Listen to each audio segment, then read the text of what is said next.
तमाम आने वाले दोस्तों को मेरी तरफ से अस्सलामु अलैकुम।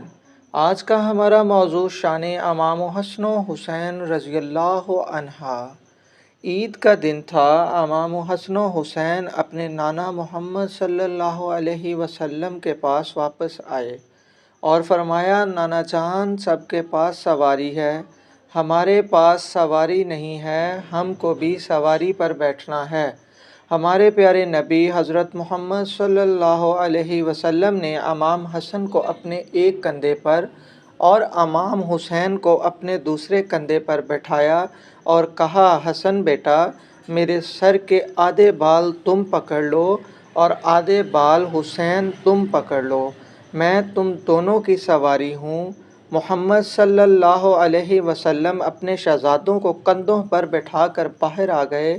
जब ये मंज़र हज़रत उमर रज़ी अल्लाह अन्हा ने देखा तो कहा, ए हसन व हुसैन, तुम्हारी सवारी कितनी खूबसूरत है।